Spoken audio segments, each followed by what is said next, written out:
Your Excellencies, distinguished guests, ladies and gentlemen, it is an immense pride that I join you in celebrating the 61st anniversary of our nation's birth. At this pivotal moment, we reflect on the values of our sovereignty and celebrate the enduring legacy of those whose patriotic efforts took down the bastions of imperialism. Their sacrifice set our republic on the path of liberty, unity, peace, enterprise, and democracy.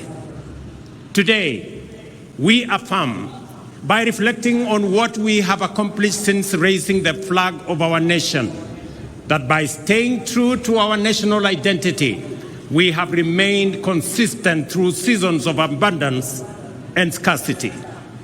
We assert our essential collective character, defined by the values and principles that inspired our forefathers to struggle and sacrifice, persist and persevere, endeavor and endure until oppression gave way to freedom, exclusion gave way to unity, and marginalization gave way to equality.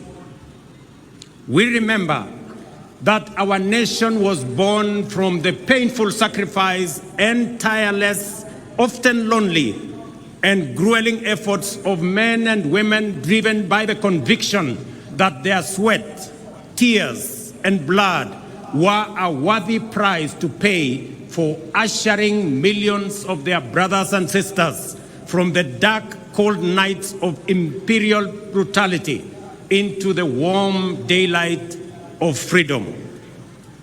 Before 1963, our people were compelled to work hard to enrich colonial settlers. After 1963, our people labored by choice to provide for their families and build our great nation. Before 1963, education, health, and personal security were privileges reserved for the colonial elite. After 1963, they became the right of all citizens of our republic. Before 1963, African people existed to be seen and not to be heard. After 1963, we reclaimed our inalienable sovereignty to its fullest extent. The year 1963, therefore, marked Kenya's profound moment of historical change, yet it also represents an equally fundamental moment of essential and defining continuity. Our circumstances changed forever, and our horizon was illuminated by the forces of possibility, the dawn of opportunity shining brightly. Yet our values, hard work, unity, and determination remained constant. We applied these same principles to build our nation after we liberated it. There is an important point worth emphasizing.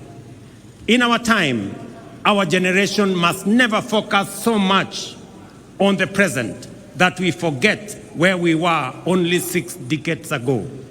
We must not ignore the fact that our freedom, democracy, and development were achieved through the contributions of millions of determined patriots, nor should we underestimate the time and patience it took for them and for these small progressive efforts to accumulate into an unstoppable momentum towards freedom and nation building. It may have been easy to despise individual freedom fighters as they ventured into a forest of uncertainty and to underestimate their ambition to free Kenya from colonialism. Yet, that is precisely how we gained our independence.